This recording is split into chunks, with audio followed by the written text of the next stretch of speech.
Yo, what's goody? What's goody? We live. This is first episode of BarCity. You know what I mean? BarCity is my version of Rap City in the basement. You know what I mean? Where I speak to some of my favorite industry artists. And we talk about battle rap, we talk about music, we talk about the state of the culture, all that good stuff. Make sure you hit the likes on your way in. I got my man Mickey Factz with me. Let me bring him up. Yo, Mickey, what's good? Yo, what's good? What's good, Jack? Yo, what's good? How everything, man? How's the dad life? That life is crazy, man. It's good, man. In order to do this interview, I had to have my mans in them on me. You know what I'm saying? Yo, I used to, with my daughter's mother, man, she used to make me have to do the craziest stuff for me to complete my task. Like, all right, if you're going to do that, take them with you. Yeah. I mean, sometimes sometimes it's a little easy. Other times it's a little difficult. But right now, I got him. And he watching baby first, so he'll be good for now. You know what I'm saying? Okay. You, wait, first, you coming to bullpen? Huh? You coming to bullpen event next month? Now I won't be able to go. That day is my wife's birthday. We'll probably be in Florida. So we probably won't be able to make it to that joint. Okay. Yeah, that's gonna be a goodie. Hold on real quick. Let me just tweet out the link and then we good to go.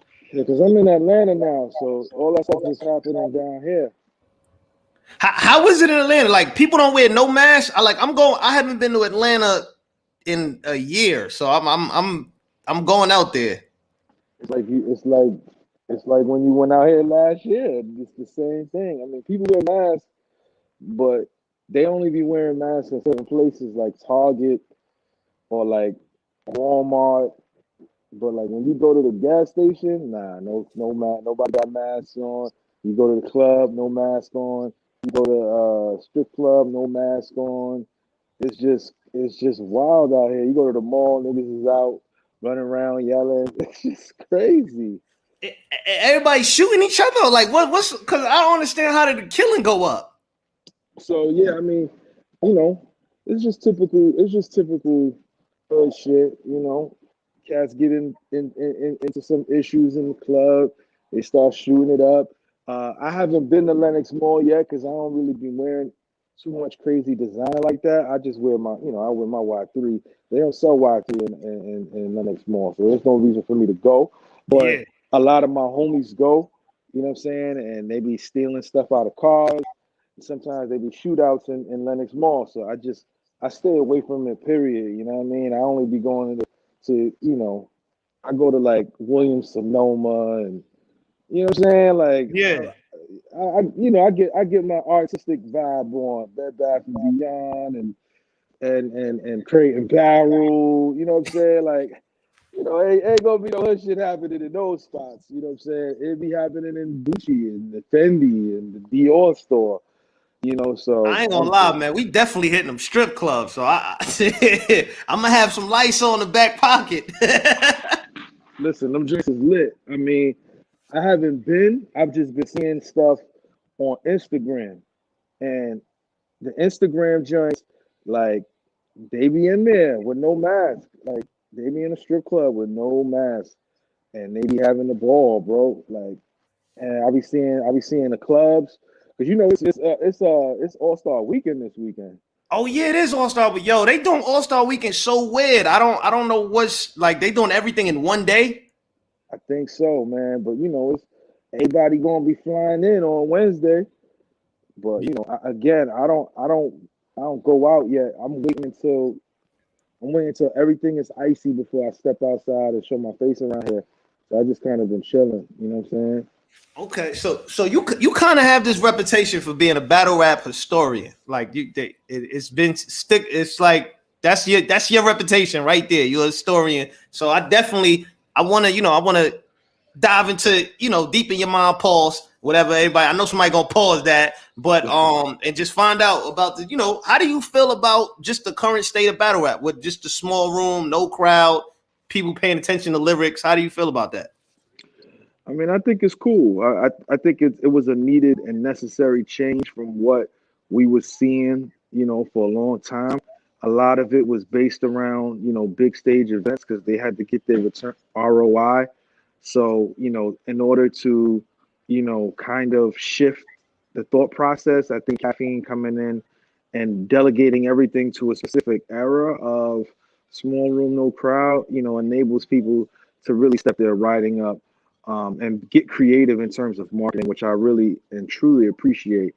But now at this point, I feel like we need a balance. And I think, you know, ARP is going to bring that balance. I don't think it's going to be URL for a while now, especially from what I'm hearing, how they moving with caffeine. Caffeine ain't having it. You know what I mean? Wait. What you mean? Well, hold on. You said you think RBE is going to be a while now? What you mean? I think RBE is going to be the large crowd. Oh, the large venue. crowd. Yeah, they're going to be the large crowd place to go to. You know what I'm saying? If you want to see that style of the culture, you know what I'm saying? Like, you're not going to see it on URL for a long time because they're very strict on how they move. You know what I mean? Okay, so Cat, we can talk about the URL RBE, and they just dropped another battle, O-Red and Chubby Jag. How you feel? Well, how you feel about that so far, O-Red and Chubby Jag? I mean, I think that's an interesting match, man. Like, Jag and Red. I mean, Jag is getting better and better, and Red. I see a lot of people saying, "Oh, Red gonna wash him." Red coming off some bad showings, so I don't know if it's gonna be that clean cut or clear cut as a lot of people think it's gonna be. So for me, I think it's gonna be a good match. We're gonna see what happens though. Like I personally, I think Jag could pull it off. I really think Jag could pull Against it off. O-Red? Yeah, I do. That's a tough one. I ain't gonna lie. When O-Red is motivated, that's a tough person to beat. But that's the thing. Is he motivated? Right? Like, is he motivated? That's a good question. We don't really know. We don't really know. I don't really know. You can't answer that question. I can't answer that question. I don't really know. So at this point, it's to the point where it's like, how do we gauge where O-Red is at? He had a pretty good showing against A-Ward, right? I thought that A-Ward situation was a good look. I think he didn't get a lot of credit for the A-Ward one, but I think the A-Ward battle, he was good in the A-Ward battle. Yeah, A-Ward was top notch. I edged it to A-Ward 2-1, and he lost bad to Danger Zone. Yeah, that's the one. So it's like, yeah. If people like to base things off of last showings a lot, but then when it comes to their favorites and somebody that they don't like, all of a sudden the last showings is out the window. It's out the window. It's like, but that don't make no sense. So if we basing it off last showings, I gotta go with Jag. Okay, Jag last battle was against Math, which and 40 cal. And 40 cal, yeah. But I mean, but O-Red is just O-Red, man. Like, O-Red could jump in that bag any day of the week and body you. But you're not taking into account that we don't know if he's gonna jump into that bag. It's the same thought process when these guys be talking about Twerk. I don't know what Twerk is gonna do. I don't believe that he's fully gonna have 3 rounds all the time. I can't base my predictions on that. As great as he is, people still have this false sense of hope. I don't base my stuff on hope. I base my stuff on statistics. And statistically speaking, currently, I'm not sure if O-Red can clearly beat Jag. I'm not sure. Wait. I can't let you get O-Red. Nah, I don't know, man. Even though O-Red, his last showings, O-Red is always consistent on RBE. To me, he always shows up on RBE. Yeah. So he let's see who he took on RBE. So he beat Oops and the judge joined on Oops.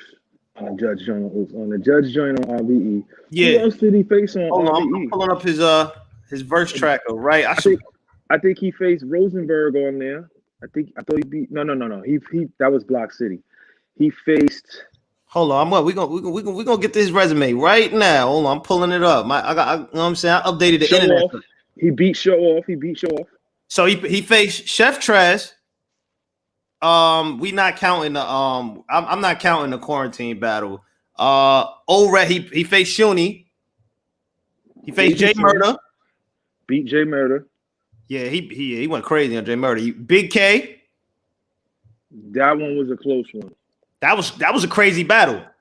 That was very close. Show Off. He beat Show Off. Oops. Beat Oops. Shit. I mean, that's his RBE run right there. Oops. Jay Murder. What is that? Oops. Jay Murder, Show Off, Shuni, Swave, Chef Trez, and A-Ward.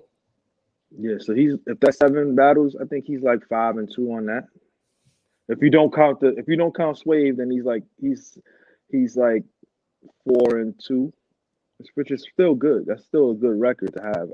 I thought A-Ward and Big K might have pulled it off. They might have edged it a little bit. Yeah, the A-Ward, I definitely had A-Ward winning that one. That's a debatable, but A-Ward definitely won that one. Absolutely. I'm trying to think. The Big K, I had Big K. That's a battle I go back and forth with. That was a very close one. That was super close. Yeah, go ahead. I thought I edged it to K. You know what I mean? And obviously the Oops was judged. He beat Chef. He kind of went crazy on Trez, actually. Yeah, he went berserk on Trez. He went crazy on Trez. He went crazy on Jay Murder, and he went, he kind of went, it was Shuni, so he didn't, he beat Shuni. So like, when he's going up against somebody that's pretty talented, it can get a little different. So I feel like with Jag, it could get a little shaky, man. So for me personally, I think Jag could pull it off. I wouldn't be surprised at Red winning 2-1, but I think I got Jag taking that. I don't think Jag has faced somebody like Old Red yet. Like I feel like Old Red, his penmanship, the way he hasn't faced nobody like that yet. No, he faced 40 cal. And then I mean Math is I don't really think Math is a pen guy per se. So I think Old Red this is the first time he's actually getting a taste of somebody that can rap and go to them different element places and all of that. If he does. That's what you think about all right. So you saying you got Chubby Jag on that one, 2-1. I think it's gonna be 2-1 either way.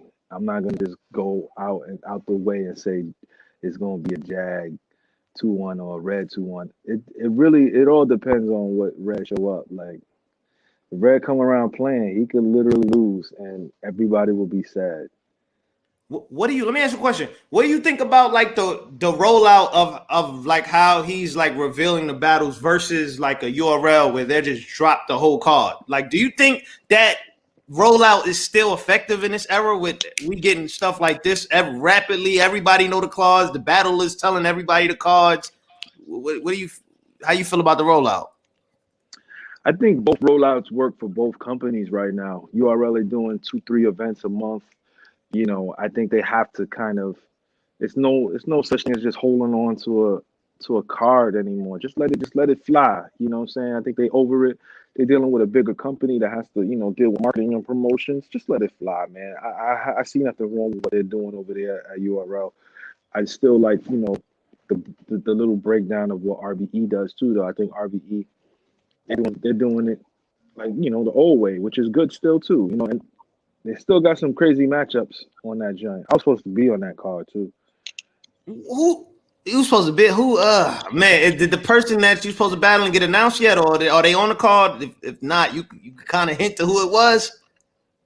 Yeah, the person that I was supposed to take on the card is not on the card. At least from what I understand, he's not on the card. And we were trying to make something else happen, but it didn't happen. So it just didn't happen. So we might see me in like September. We might see me next year. I don't know, but we definitely tried to make it happen for this. We definitely did. This would have been my first time working on like 6 weeks prep. Damn. What was it? Was it like a quote? Was it the top tier? Was it a new guy, mid tier? What? Come on, Legend. man. It would have been like it's like he's a legend. He's a legend. He's a legend. He's a legend / Mount Rushmore candidate. I know Mount Rushmore candidate / Yeah. Damn. He was one of them ones. He was one of them ones, but you know, he took like 4 or 5 days to think about it. Then he said, "Nah, I don't want to do it." So it didn't go down. He probably seen your battle with Daylyt. You know, I don't know what he saw, but you know, he was like, "Nah." You know, so respect to that person. He know if he sees this, he'll know who it is. Everybody saying Iron. They saying Iron Solomon. That's what everybody's saying. Iron. I see 2 people Iron. I see 1 Clips. They're saying Clips too. I don't see. I don't think you would battle Clips, man. I think you would go after like Pacific, like pen guys. In this, I think Iron. Yo, you versus Iron would be crazy. Yeah, that would be a dope. That would be a dope match. It would be. Shit, that'd be crazy. They said Hollow. Yeah, that's funny. That's probably that's who it was. Oh, you would have bodied Hollow, man. Niggas be lying about Hollow, man. I didn't say it was Hollow. I didn't say anything, man. I'm just let me got my guy Drizzy in here. Drizzy, what's good? What's up, my brothers? What's up, yo, Drizzy? we slow walking into the car. We were just talking about the ORED. Yeah, I was listening. Yeah, I was listening. Okay, let's get to the shits, man. Chicken Gang. How y'all feeling about Cassidy returning? Chicken Gang is back. Don't make that face, Mickey. Don't make that face. Don't make that face. Chicken Gang is back, man. The energy. Shout out to the real battle rap community. We back, man. The energy is back. Mickey, what's up? Okay. Yo, I can't take Cassidy announcement serious, son. Like, why? Are y'all asking me? Yeah, I'm gonna say why, but I'm gonna ask you first. I think Cass returning is always a beautiful thing. I think Cass returning is always an amazing thing. It helps and boosts the economy in the culture. It boosts up the energy in the culture. And then, you know, I think people are too hard on Cass, man. If you go into the match expecting what you're supposed to expect, you will have a good time watching the battle. Like I don't see why people, you know, overhype what they should expect from him. With that being said, I got Hitman winning. I mean, that's obvious. I wasn't gonna ask you who you had winning. I know you got. I know everybody got winning. I like Cass. That's my guy. It's because Cassidy, his talk game is just amazing. Like he know how to sell a fight, and he sells the fight so good that you start believing this nigga has a chance of winning. Yeah, I don't listen. I don't know. Listen, bro, y'all like, but all right, in this type of damn, it's gonna be a crowd thing. I would say, yo, in one of these COVID URL rooms, he might be okay with no crowd. Like no crowd, he might be okay. But with a crowd, it's Hitman. I don't see it, bro. What a crowd! You battling the nigga that's like the #1 crowd guy. I don't. In the first really technically crowd, second crowd since the bullpen is. But Mickey, let's be real. Was anybody really good against him yet? Let's really talk about the people who do this every day. Is anybody really punishing this man? I don't feel like he's been punished yet. I thought Goods did really good against him. I didn't like what Arsenal. I didn't really like what Arsenal did. I didn't like what Disaster did either. Right. But I do believe that this is. I do believe that, man. It's hard for me to say it, B, but I think this is gonna be rough, man. I ain't gonna hold you. And the thing about it is, you know, Cass don't want no help. He don't want no assistance. He don't want nobody telling him what to do. he's stuck in his ways, man. And I think pride comes before the fall, man. And I think this is gonna be pretty bad, man. He still doesn't want help after what? Yo, I think this is gonna be bad, yo. I like, to me, this is gonna be. I feel like as a culture and a community, so to speak, I feel like this is gonna be like a cannabis disaster kind of situation. Damn. That's really how I feel. This is really how I feel. And you know, I think and it's only because he's not listening, B. He's just not listening. He's just not listening, man. He doesn't there's nothing. He just doesn't want to take nobody's advice. And I feel like, you know, that's a lot of pride. You know what I'm saying? It's a lot of pride because of what he's accomplished and done in his life. Like when you do what he's done on that magnitude, and then quote unquote you step back into an arena where you were so incredible at before there were cameras around. To you, in his mind, it's like this is like riding a bike, but it's not a bicycle anymore. These are electric cars, and he doesn't care. He really, literally, and legitimately doesn't care. So, with that being said, I think us as a culture should know what we're going into. I think we should enjoy the build up. Everybody who has channels, they need to promote it and receive the economy boost that you're gonna get. Enjoy the face off and enjoy what we know is gonna potentially happen. Just enjoy it. Like I don't think people should hold and call Cass trash. Just enjoy what you in your mind already think and know is gonna happen. You know? Hey Mickey, I saw a tweet you said earlier, and I agree with it. Why do people say Hitman doesn't have bars? People say that because we're in the pen era, and everything has to be a punch. I've been saying this for the past 4 years. Yeah. Like, these fans are drug addicts to Punchline. I would have never thought we would get to this point where people are just addicted to Punchlines. You don't think it's always been like that? No. There was a time when Conceited was not liked. I think people forget about that era where you had to be tough. You know what I'm saying? There was a time when, you know, M City was one of the best pens. You know what I'm saying? But it was like, so nobody cares about punches. They just wanted to know how tough you was. Right. And now we are far from. If you watch Summer Madness 1, it wasn't about who had the most bars. You know what I'm saying? Like, it was about how authentic you were. Right. And after that, it just kind of shifted, and everybody has punch. Like, look at any old Suge battle. Where are the punches in the Suge battle? You look at the Suge battle now, he punching every 3 bars. Even Tay Rock is like Tay Rock his writing kind of changed a little bit. A lot. Yeah. This culture, this particular era, they are obsessed with Punchline. Obsessed. There was a tweet that B-Dot said to me. He was like, in 2016, 2017, 2018, he was like, y'all think Mickey could beat me with metaphors and punches? And now B-Dot is doing punches. Yo.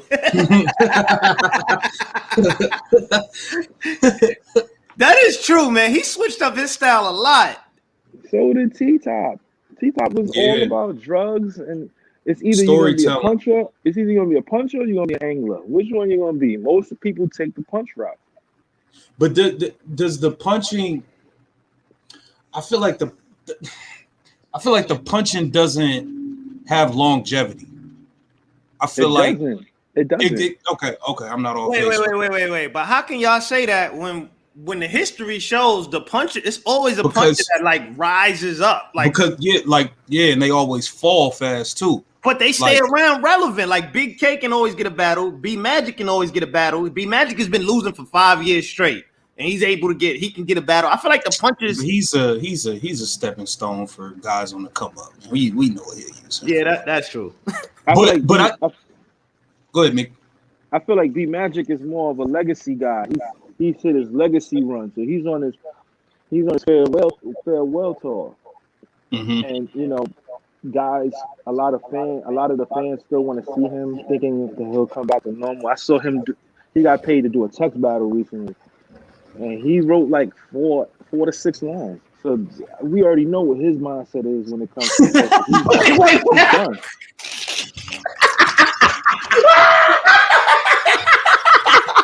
Listen, man, I'm in tune with everything. Yo.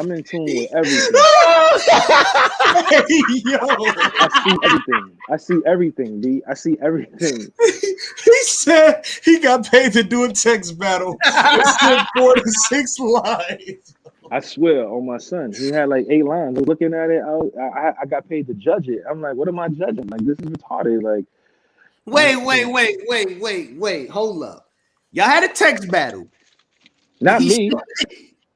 Wait, who? Wait, did his opponent show up with more than 8 lines? Yo, his opponent had like 32 lines. Wow.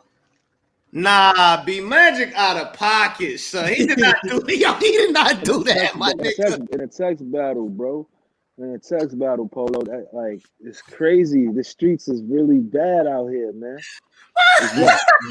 Yo, oh man, yo, can you imagine? Go ahead. So when we speak on punches and you speak on somebody like Big K, like he tailors his punches for his opponent, as opposed to somebody like a Nitty, right? Who I think is probably the best puncher out right now. He's so complex, right?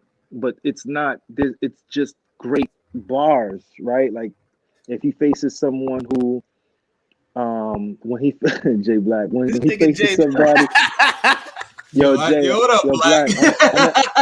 Black, I'm gonna link you. I'm gonna link you to it, Black, when we get off this. But when we think of somebody like Nitty, right? Like I enjoy Nitty. I think he's great. But when he faces somebody who has angles, it turns out to be a tough kind of situation, right? Like, and I think in the next 5 or 7 years, there's gonna be somebody that's better than what Nitty's doing. Because at one point we thought nobody could do better than what Khan was doing. Yeah, and nobody could. Then we was like, "Nah, we gotta be Magic," and then we was like, "Man, nobody could do better than be Magic." I feel like in battles, when the battler goes against the guy who takes the good angle, when the puncher goes against the guy who takes the right angle and knows how to execute, they always lose. Yeah, the puncher. Yeah, the puncher always loses. Yeah, and especially over the test of time. You know, like that's a good point. That's a really good point. But but the fans love instant gratification. It's like paying for a prostitute, man. Instant gratification. They don't want to put no work in. They don't want to take on a date. None of that. And Mickey, Nitty's great at what he does, though. I don't want nobody to take my words out of context. That man is exceptional at what he does. He is the highest top shelf level of punching. So yeah, I've never in my life heard punching like Rum Nitty. I like the way he layers, and I never heard punching like that. But we're gonna hear somebody that's even crazier than that in like 5-7 years. I promise you, this always happens. Like he won't be the pinnacle. It's always gonna be someone who advances the science of this culture. So. And Mickey, I've seen you say, if cameras were around back in the day, Rex would be viewed as the GOAT. Yes, absolutely. Was he the night, like he was really the nightmare running around Harlem, destroying everybody? Everybody. The niggas was scared of Rex. Everybody was scared of Rex. Nobody wanted no parts of this man. And at that time, he was, when we was all running around, you gotta remember, like Rex, first of all, Rex was born in 85. I know a lot of people be like, yo, how old is this nigga? He was born in 85. So when we was running around in 2000, 2001, 2002, he was 15, 16, 17 years old, smoking niggas. Damn. So when I seen him against Casa, he was like 19 years old. He was already the king of Harlem by the time he battled Casa. He was the king. He was literally the king by the time he battled Casa. Like people thought it was Mook. It wasn't Mook. It was Rex. Let's stay in Harlem for a bit. Now, Loaded Lux, he's kind of getting criticism for the way he makes people, run around the block, jump out the window, whatever, to battle him. How do you feel? What do you feel about that in this state of the culture right now? I think. I think a lot of this came from the Calico battle, and I think he's trying to relive that moment. You know, and I don't know if we're gonna get that, and I don't know if he's gonna achieve that. Now he's put in a position where he has to step outside because more and more people are seeing that they feel they can take him on and defeat him. And he's gonna have to, tap into another bag to step outside and prove that, yo, I'm still really great at what I do. It's just I personally feel he writes to his competition.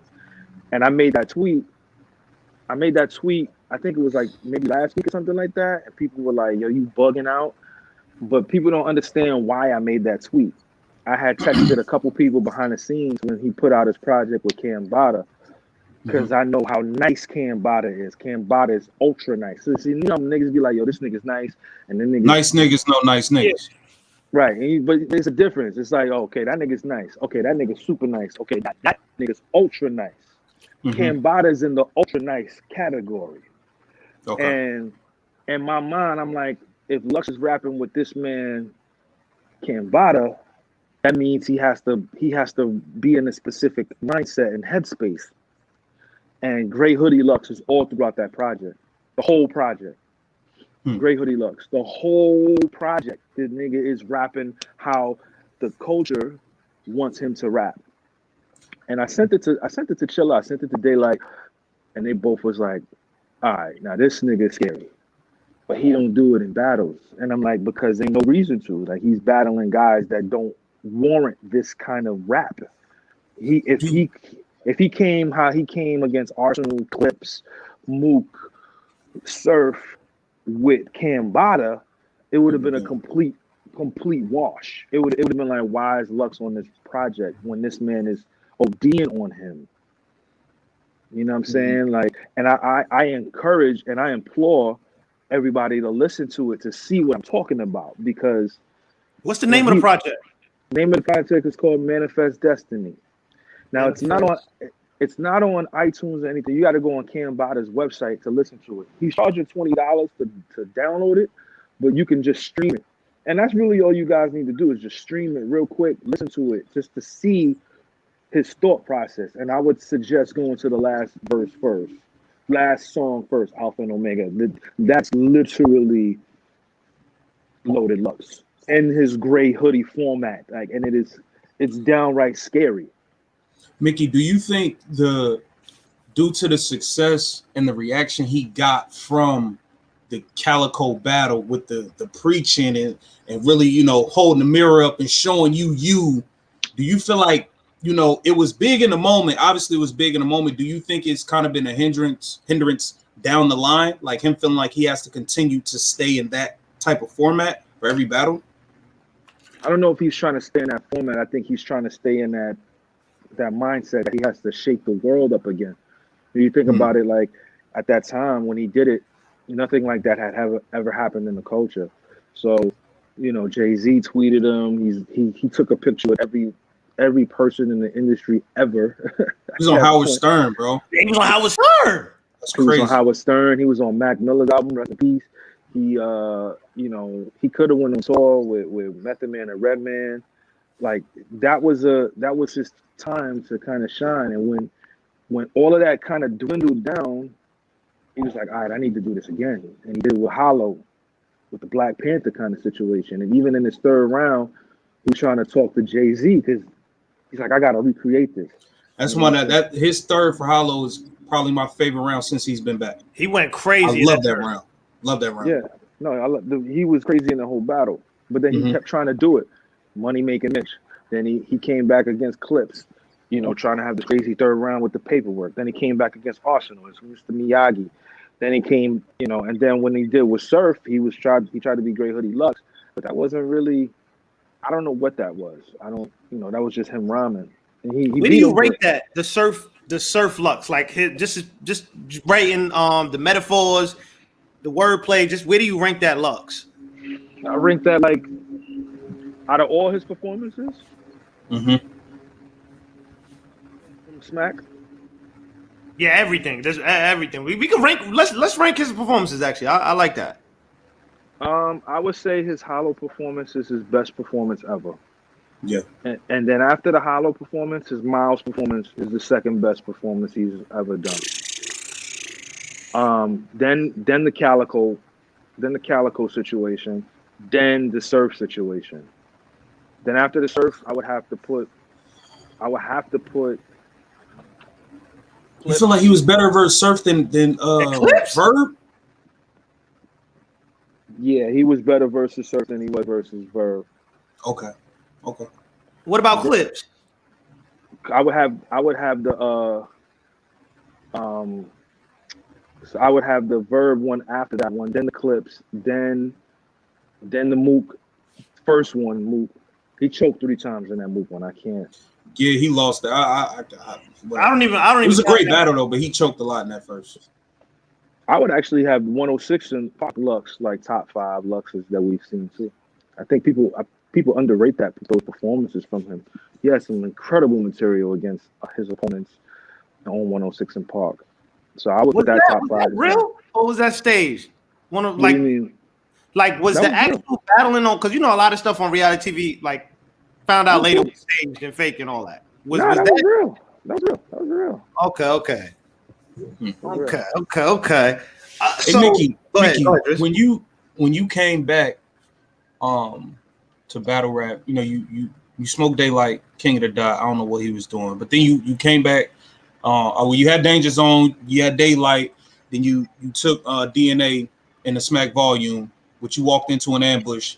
You walked into an ambush. It is what it is. We know we it's a few people that have walked into some ambushes and survived though. So you know it is what it is. But what are some of the challenges that you didn't see, you know, as you preparing to get back in the ring, and then when you get in there, like, oh, I wasn't really thinking about that, you know.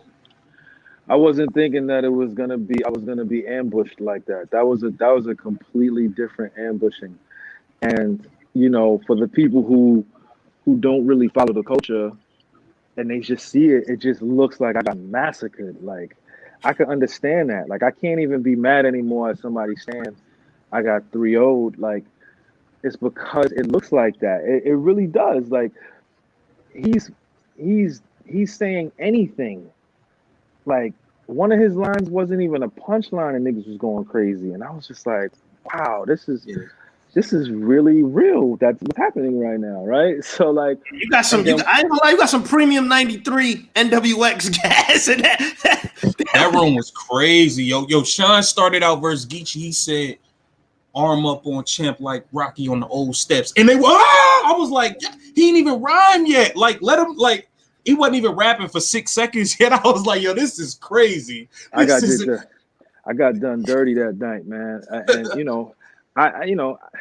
When you rewatch it and you just listen, and even when I'm rhyming and I hit, whenever my shit hit, you hear them niggas on his side like they trying their best.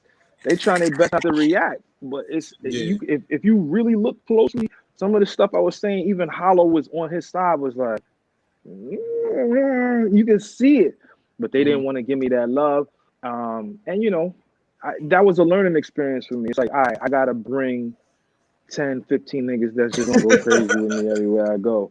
But I do think it's a close match. I do think if people say he won 2-1, I won't be mad at it. I won't argue it. But I do feel like I took that battle. I feel like I took it 2-1. Like I do. Like I really do. And I think more people are starting to, because his stuff is starting to age a little differently. Especially with the headlight situation that's happening with URL, people starting to come back to my round. They starting to hit me and like, yo, wait a second. When you started talking about Ice, DNA picks up his water. He looks nervous. The people in the back, they looking nervous. It's not looking the same how it did back then. He's not talking about the Young Ill situation. What's going? Like people are starting to come around a little bit differently, you know, as time goes on. And my rounds get better because I layer it. I'm layering. So they're starting to peel back the layers. Like, wait a second, this might be a different situation. But, you know, shout out to DNA. I brought the best out of him.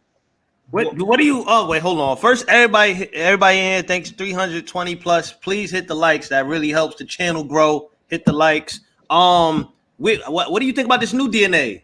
The quote unquote Gary style, man. What you think about the new DNA? Yeah, that's based off what happened with me and him. He said that in the interview that me and him had. He was, I DM'd him in 2011 and said, yo, you need to stop rapping about guns. You need to just be yourself. And he said when he battled me, that's what he needed to do. And he's been doing that ever since. So I like it. I enjoy it. I think this is who he is naturally. So I think this is what he should have been doing. He would probably be ranked higher on the list in terms of what people should rank him if he would have just been himself a long time ago. You know what I'm saying? So I like it. I enjoy it. Mickey, I think I asked you this on Twitter, but I want to ask you now. It hurts me, like being a damn near a stan, being from the Midwest, being around when that whole movement was jumping off. What is going on? Why is Averb rapping the way he's rapping in battles now? Is it like now this is the thing. Verb is not whack. For me, Verb is the GOAT. You know what I'm saying? Rex my favorite battler ever, but Verb is the GOAT. I think he beat Lux, Mook, Hollow, Arts. I think he beat all of them. You know what I'm saying? But it's just like the way he's been rapping the last 3-4 battles is just kind of like nothing. Like I can't tell you really nothing he said in the last 3 battles. Like he's not. I feel like he's not battling anymore. He's just like rapping and getting out of there. Like why is he rapping like this? I mean, some people, I feel like Verb as a person is changing. And I think when you change as a person, your lyrics change as well. And I think that's what's happening to Verb. I just don't think that he's in battle rapper mode anymore. Like he's focused on music, he's focused on movies, he's focused on taking care of his family, he's focused on this dialogue between male and female. And I think that's where his focus is at. And I'm not sure if he can tap back into the person that we have grown accustomed to loving. And I think that's okay, right? Like I think I've changed. I've personally changed in terms of how I critique MCs and whatnot, right? Because before I'd be like, yo, I'm not feeling this shit is trash.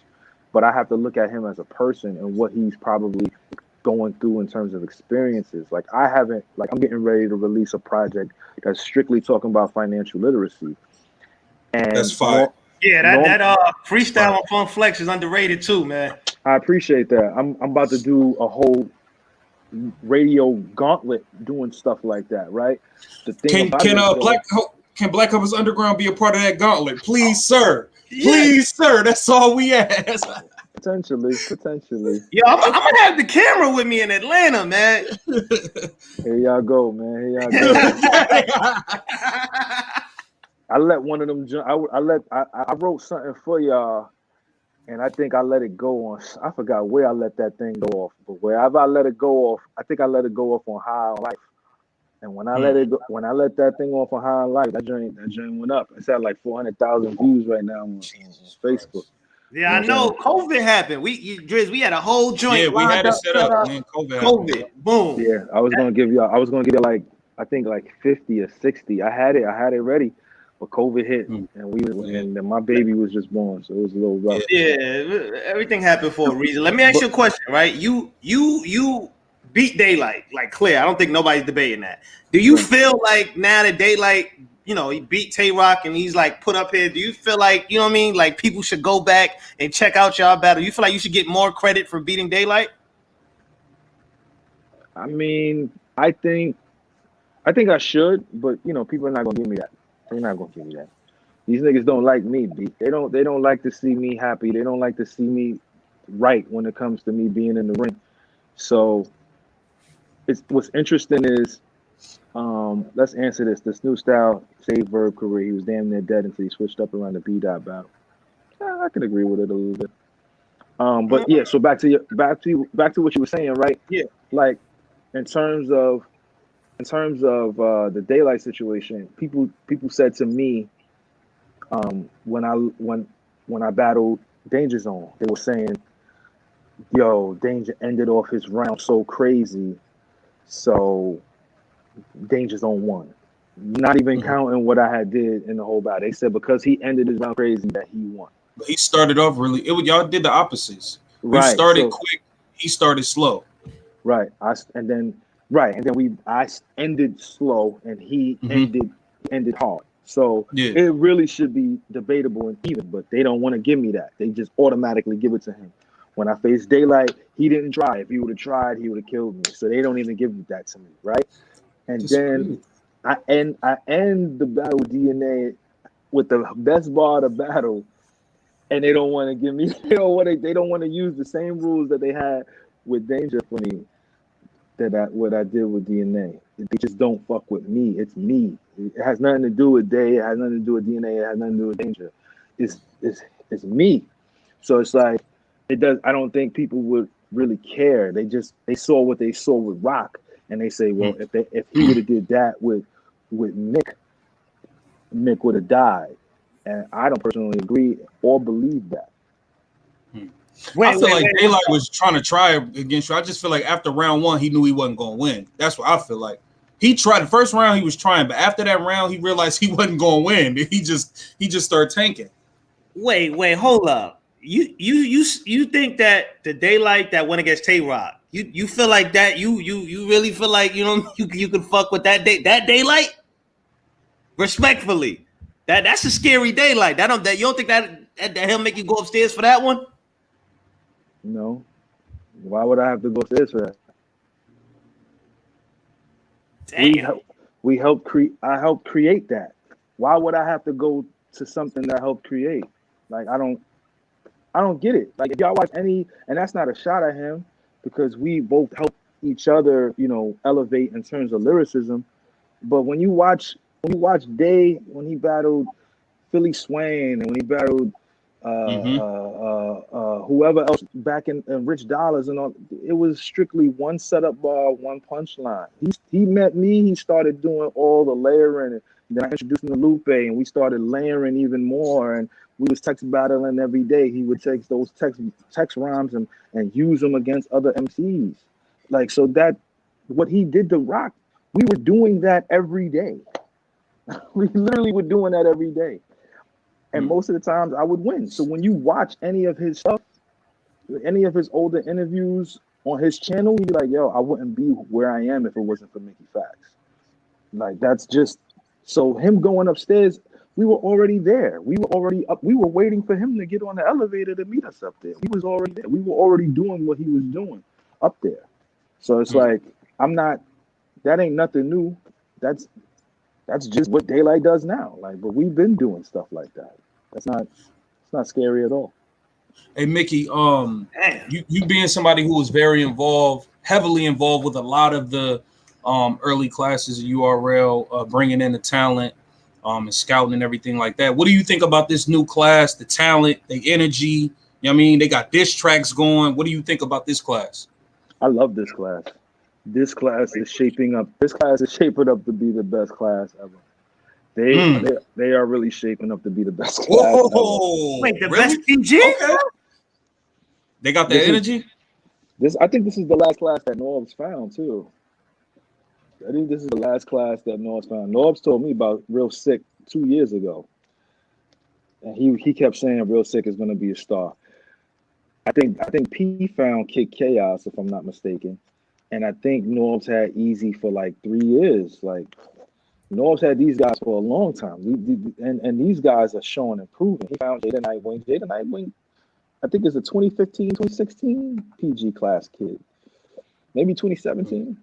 And they're just now coming into their own now. And I think these guys are probably going to be, they're the second best right now, without a shadow of a doubt. Like, they're the second best class currently right now. Who's the first best class to you? To me, the first best class is probably the first class. The first class is probably the best class. And the second class is maybe tied with the second class is and one T-Top, Briz, and Chess was 2014. Yeah, and then Geechee Twerk was also in the same. That class is crazy too. That's 2016. That's Yeah, 2016. Is it? Yeah, 20. But the class with Magic, Bill, Clean, and John, that's the GOAT. That's the cream of the crop. It's the cream of the crop. You got Magic. And John's the greatest PG of all time. Like when you rank the stats for PGs, John is creme de la creme. Like, yeah. So it's John, Clean, B Magic, Bill City, Bill Collector. Like that first class was, I think Rosenberg was in that class. Yeah. You got a lot of potential in this class though, man. Do you think you know, all the success they're having early on? JC was in that class too. Who? JC. Oh yeah, the first class is Magic, Bill Collector, John. JC. Yeah, that's first, I think Clean Paper, right? Clean, yeah. Yeah, it's over. Yeah. So ain't nobody better than that class. It's over. Yeah. Do you think that this environment has benefited the new class versus having to get on the stage right away against these, you know, guys with the kind of already know what they're doing on the stage? I think it's been a gift and a curse for these guys. I think the gift for them is that they're able to gain a profile without the hassle of a crowd. But I also feel like that same reason is the same reason why it's been a curse for them. They haven't gotten a chance to be in front of a crowd. They don't have the YouTube accolades that these other guys got. So it kind of strips them from that star power that they so desperately need. But they're doing everything in their power to quell that thought process by doing diss tracks and blogs and having caffeine shows and things of that nature. And it's the camaraderie with this class as well that I really like. So I think these guys are going to be the second best class ever. I really do believe that. Mickey, how important like for the people, because it's fans who are just coming around during this caffeine era, and during this app era, how important was at one point the YouTube in terms of somebody's profile going from here to there, like that? You know what I'm saying? Like a dude could really pop.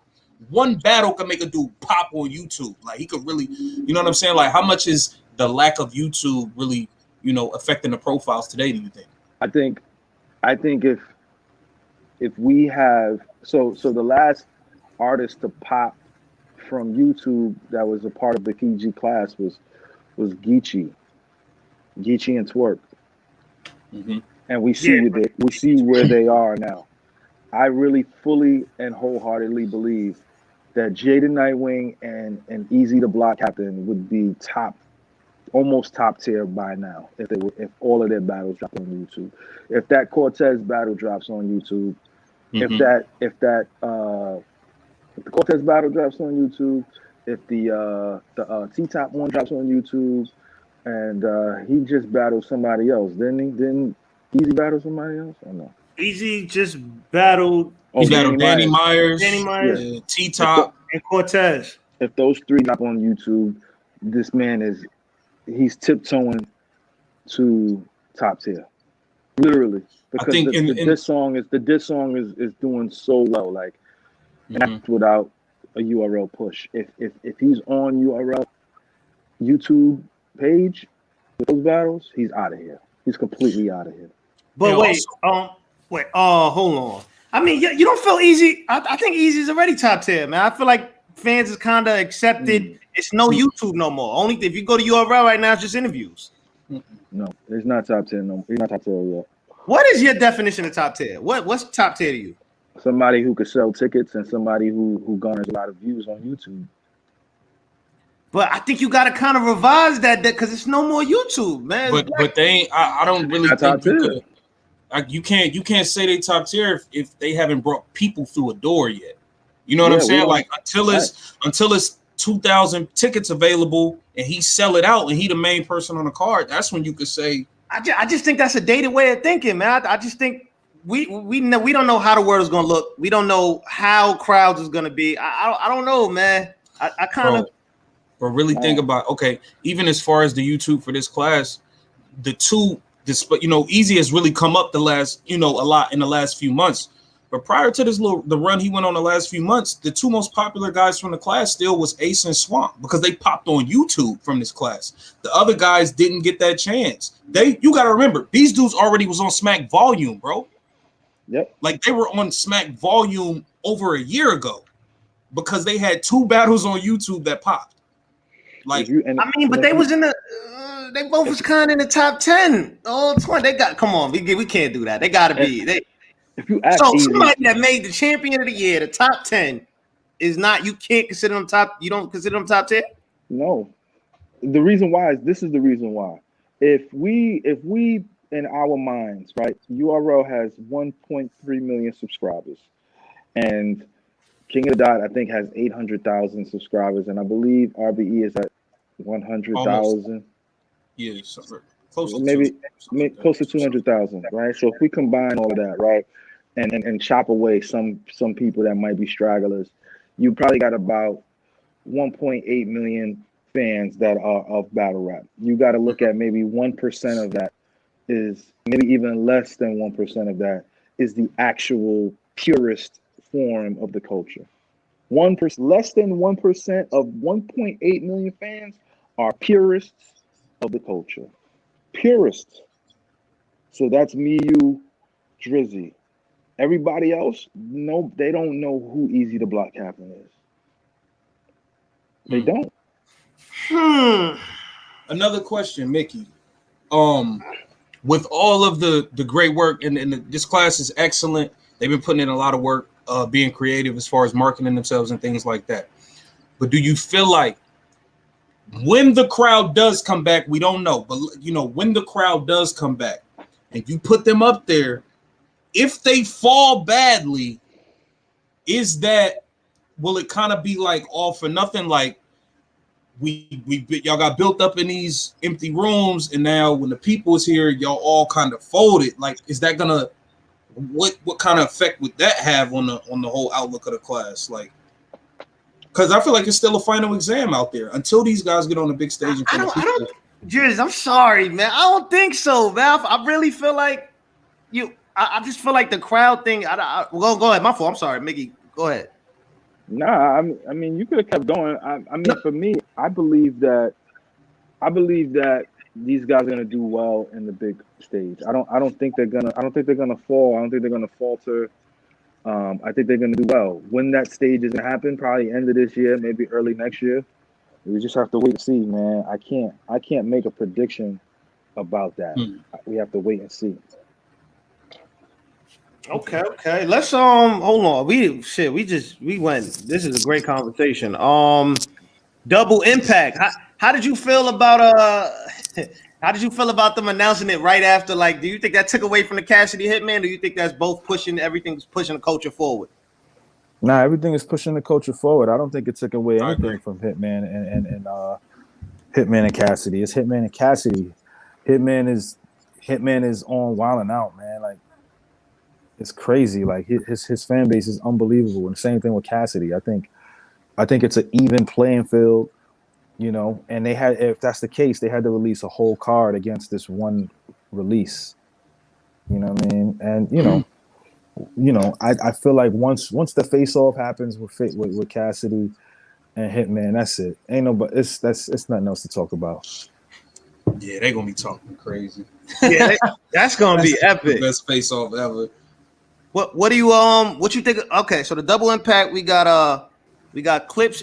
First off, how do you like the pairing of the veterans with the rookies versus, like, how do you like that pairing?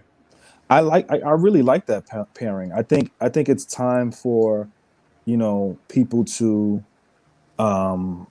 get accustomed to new things and new ideas.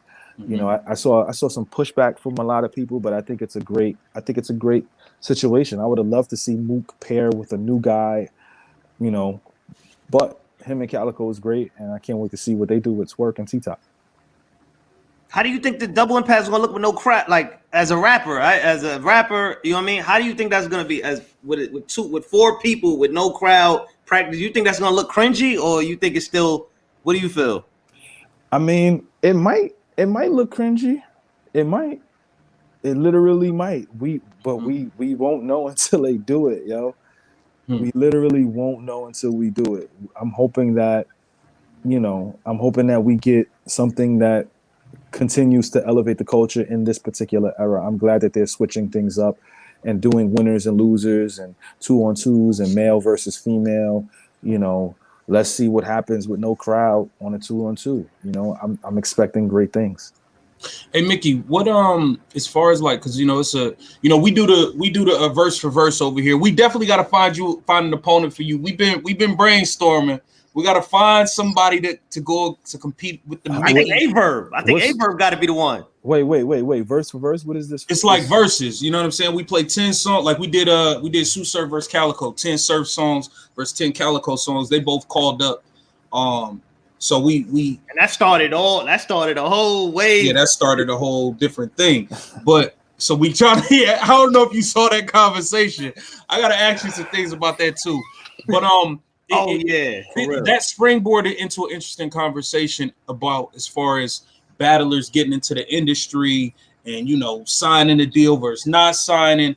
What is your outlook on somebody getting into the game and having the option to sign with somebody or staying free, and just kind of how your outlook on it? Like, because I really feel like a deal works for some people, it doesn't work for everybody. So how do you view that? I think in this era, you can get a deal and make a lot of money, and you can not have a deal and make a lot of money. Right now, I've had 3 record deals, and not this past year, but the year before that was the most money I made since I was signed. So it varies, right? I believe that whatever works for the artist. If the artist likes to put their own money out to get their return back in, then they shouldn't sign a record deal. If they want to get upfront money so that they can do whatever they want to do and then give all of their content to a label and have them tell them what to do, and then they reap the benefits potentially, then they should sign with a record label. So it varies on what type of personality a person likes. Me personally, I don't think I would ever do another record deal unless they gave me an obscene amount of money, and I wouldn't care if they put stuff out or didn't put stuff out. That's my opinion. What's the difference in signing a record deal versus like a pub deal? So a record deal, you sign a record deal so you can put music out constantly, and they give you upfront money for you to put the music out, and the sales from that album or EP or single pays back all the money that you get from the onset. So, for example, if somebody I signed for $200,000. They gave me $100,000 up front. I had to pay out everybody else. When I did my singles, we put the singles out. This is before streaming, so we put the singles out, and people had to purchase Paradise. People had to purchase all of the things that I was putting out. So they purchased it, which made back $200,000. So when it was time for me to leave, I didn't have to give them back any more money. If I would have taken $1 million deal, I would be in debt. Everything I ever make would go to them. Until your balance is at 0. Exactly. So I'm currently in the I guess you could say the black, because people are either in the red or in the black or in the green. Green means like they owe you money. They don't owe me money. I'm in the black, so we're all even. Okay. So, and a publishing deal is when you. So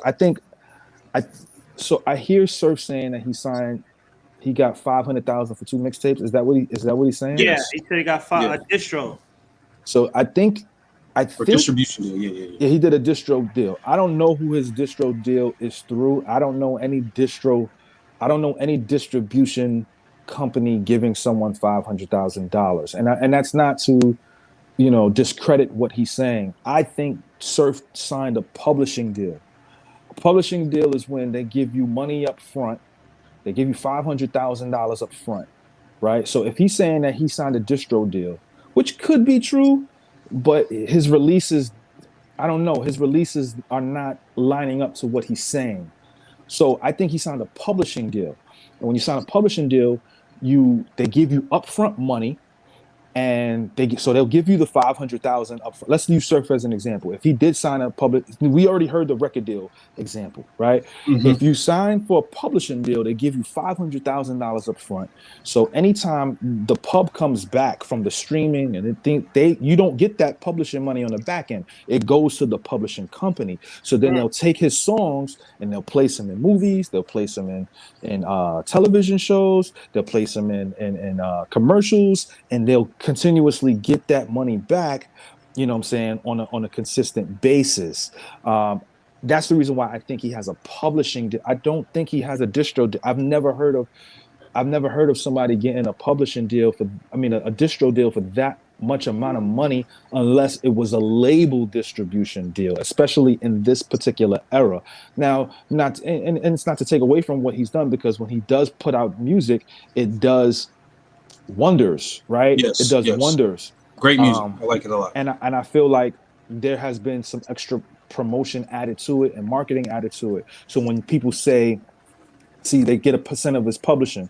So if they get a percent of his publishing, that means that he might have taken a publishing deal plus the distro deal. So he might have a dual kind of thing. Because I remember when he came home from jail, he had this thing on Instagram where he was signing his deal. There was another white man there, and usually it's a bigger team of people if it's a bigger kind of contract situation. That looked like a smaller situation, so it looked like it was a distro / publishing deal. But again, I could be wrong. This is just me speculating. But from what he was saying, that is what I would gather from what has been happening. You know what I mean?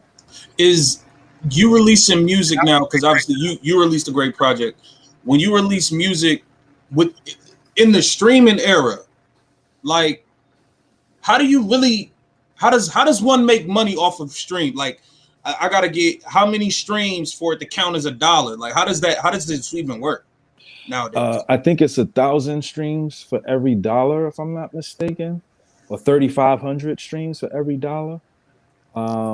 So basically, I can't speak for everybody else, but I actually have a distribution deal. So, but I have a distribution label deal. So if I wanted to sign Polo to my company, I would sign Polo. I would give him some money up front. He would put a project out, and then he would get paid, or I would get paid once a month.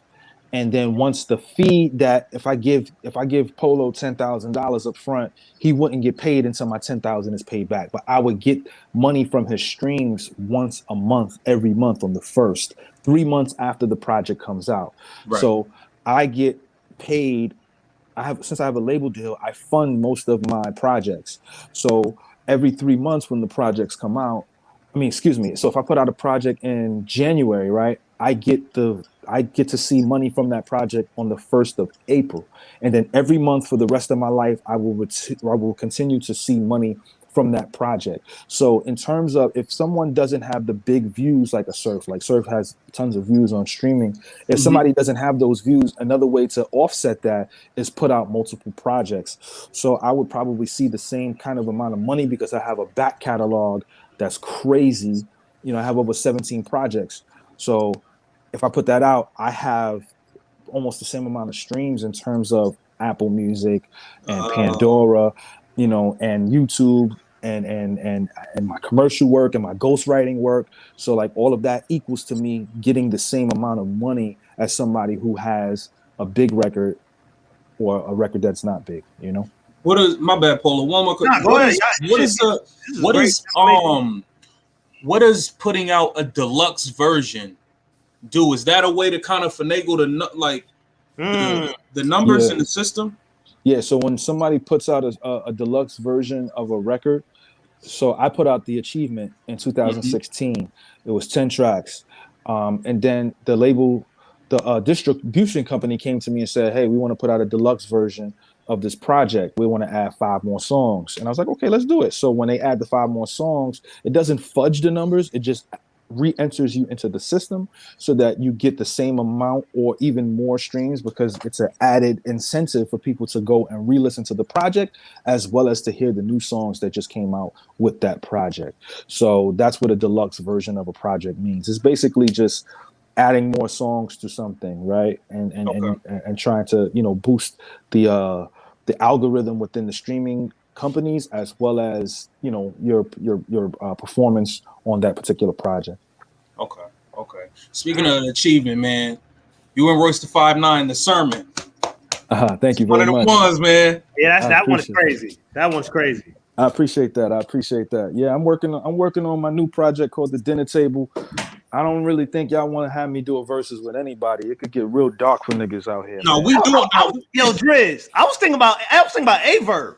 Averb or Lux or we gotta find. Yeah, it gotta be somebody very, very, very credible who really.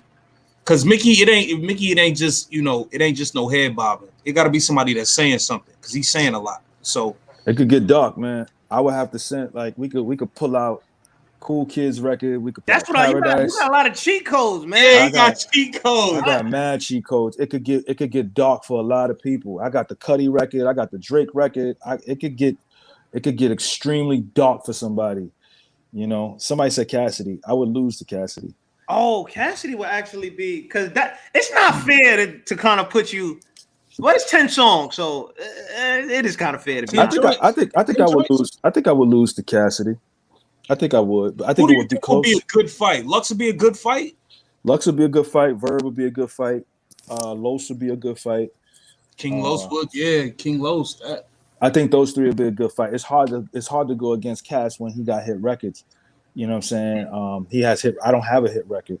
I got a lot of critically acclaimed records, and I got some cheat code records. You know what I'm saying? That's the difference. You know what I'm saying? Yeah, Cass got a lot of hits. I wouldn't do Cass against no. That's kind of not fair to nobody. Like he got a lot of mainstream hits. Hold on. Hey Mickey, like when you first got on the XXL Freshman joint, right? How, like building up, like getting to that point, like what did it take to really get there? Because a lot of people got an aspiration or a dream to get on that and do something with this music thing, and that's a big achievement to get there. You know what I'm saying? So like getting there, like what was the fulfillment in that whole thing, like just as far as like the process? At that point, like I don't really think the shout out to the culture, but I don't really think people understand how hot I was when I first came out. I was the second person they picked for the cover. That's how hot I was at that time. Yeah. I was pot boiling hot. Like, and at the time, I had did something that nobody was doing. I put a song out every week. So when I put the song out every week, I was overpowering everybody that was, releasing music at that time. People was putting out mixtapes, going to the mixtape DJs, and it was local. I was on the internet putting my shit out, and it was reaching people all over the world. And then when you look at the people that I was working with, I worked with the Cool Kids, I worked with the Gym Class Heroes, I worked with Fallout Boys, I was working with Ye, I was working with Wayne, I was working with Drake, I was working with Cuddy, I was working with. It was just like, yo, this nigga's everywhere. You can't, like, there's nothing you could say to me. Every time I went to the newsstand, I was in a different magazine. I remember. Go ahead. I remember I was at a showcase. It was a 10 Deep showcase. It was you, Styley. It was like a private 10 Deep showcase. It was you, Styley. I think it was Asheroff.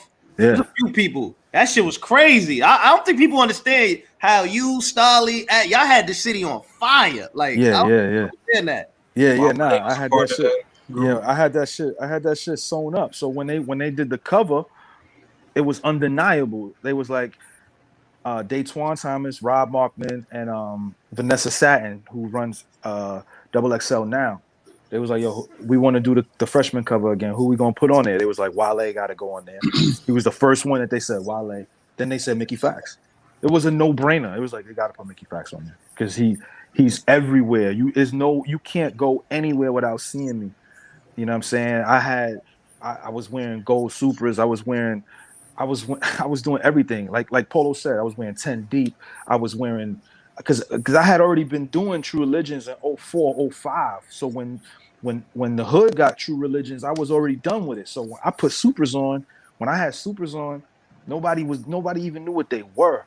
And then Jay wore them, And that was it. Jay Waterman in the Rihanna video, and then Complex they did an article about it and was like, "Yo, I know y'all love the supers that Jay wore in the video, but Mickey had them first." It's like, what? Who was Mickey?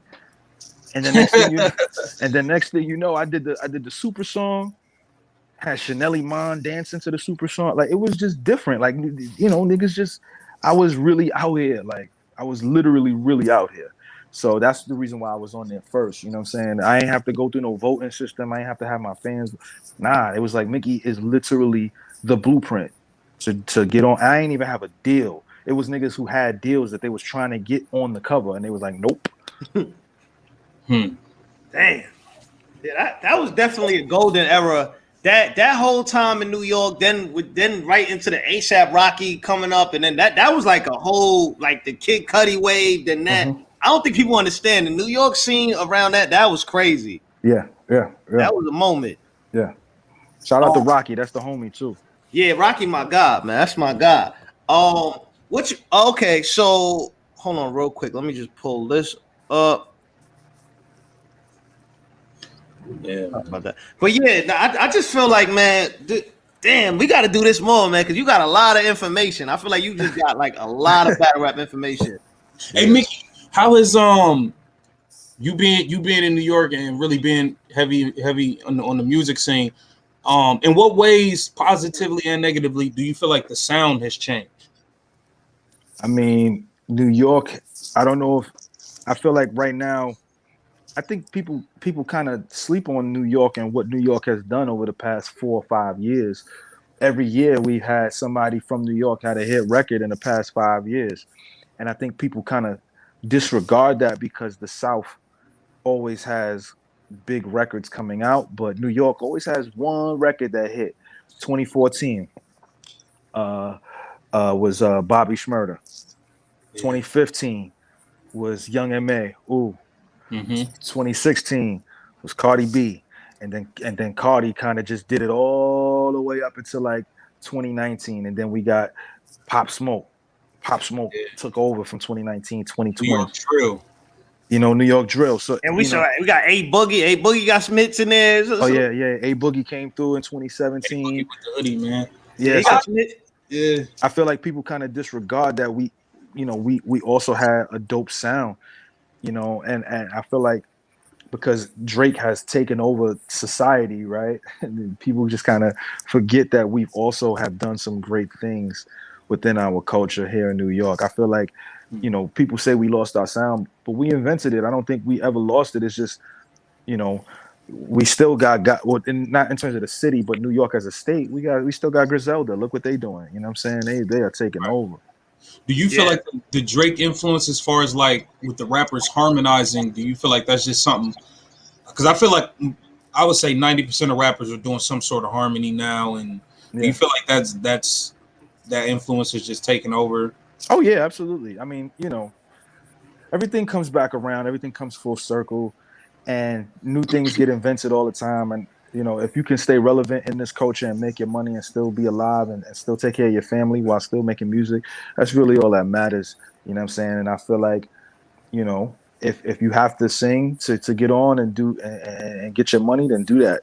If you can just rap and keep it true to yourself, like I am, I'm good. Like I had got such a big ghostwriting check last year. I took my family and moved them down here to Atlanta.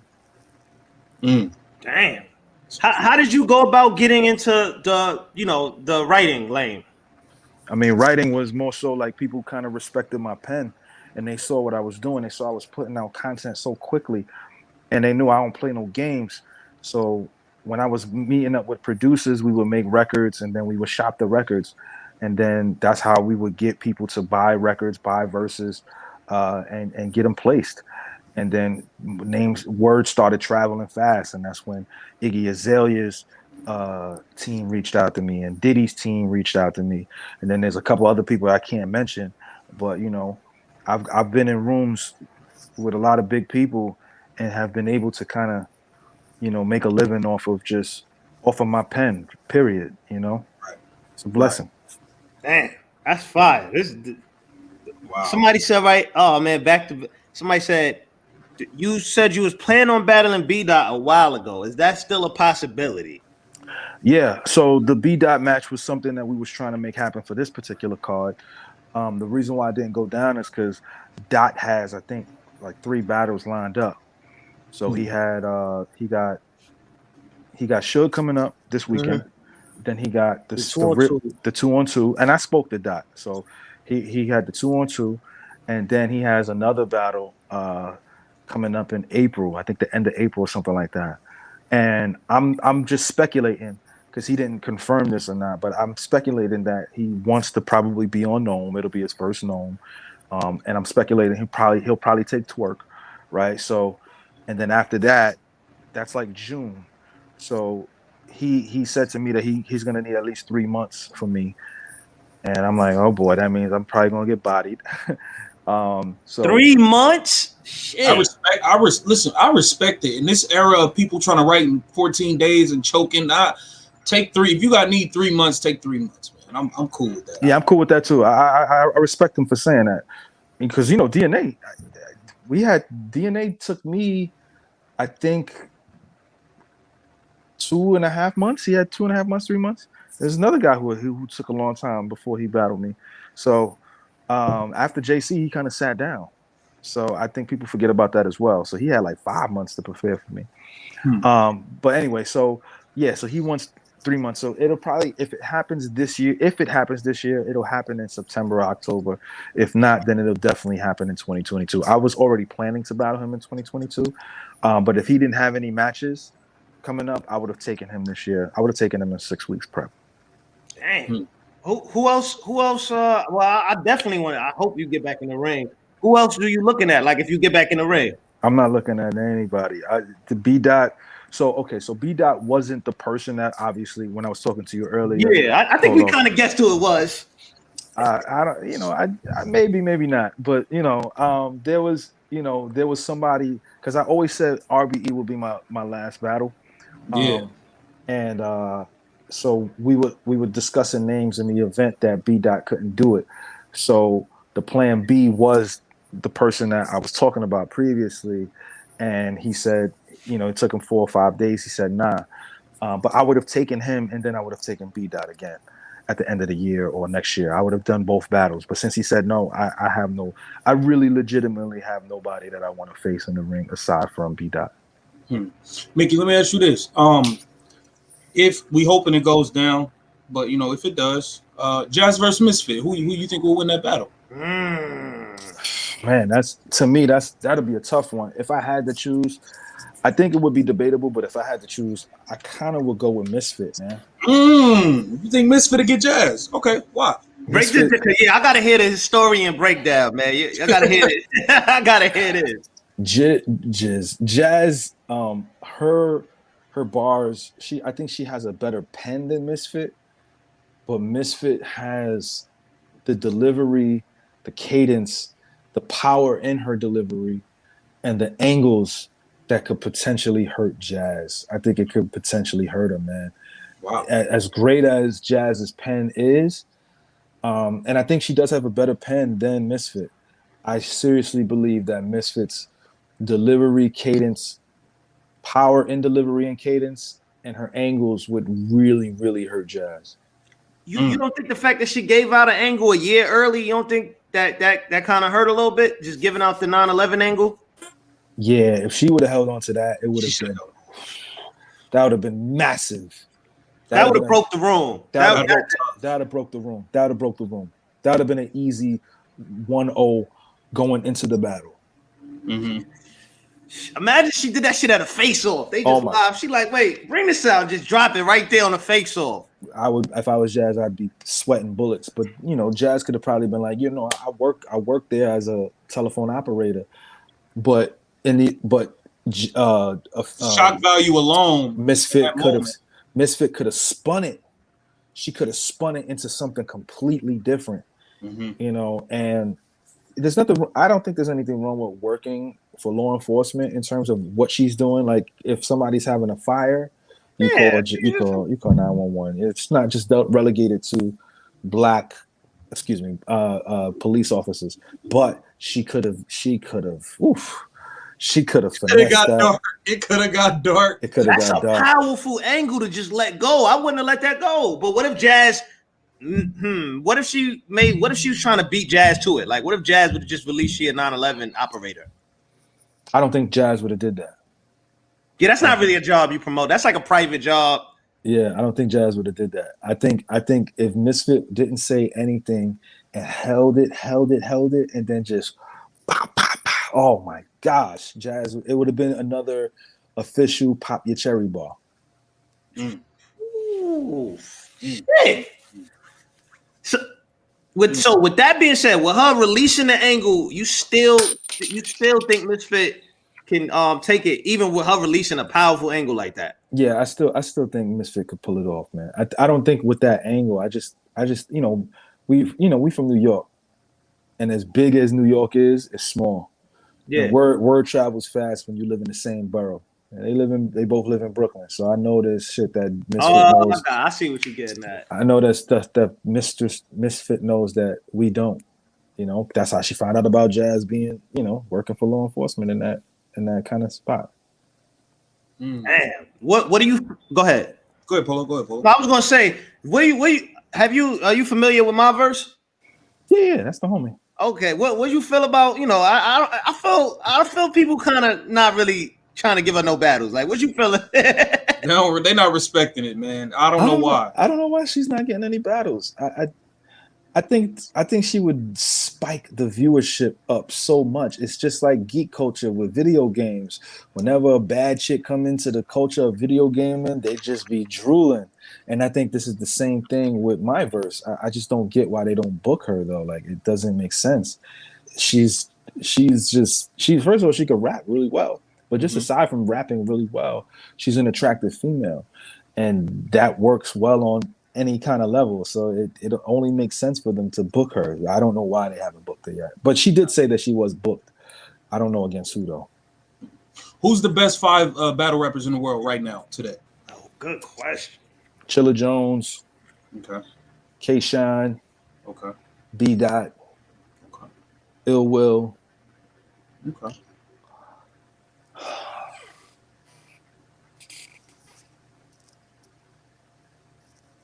Geechee. So you basically got the champion top 5. Yeah. I would have DNA at number 6. Okay. I'm not mad at that. I'm not mad at that. Yeah, DNA. I wouldn't be mad at that. I'm not mad at it. I wouldn't be mad at that one at all. Damn. Chilla is the best.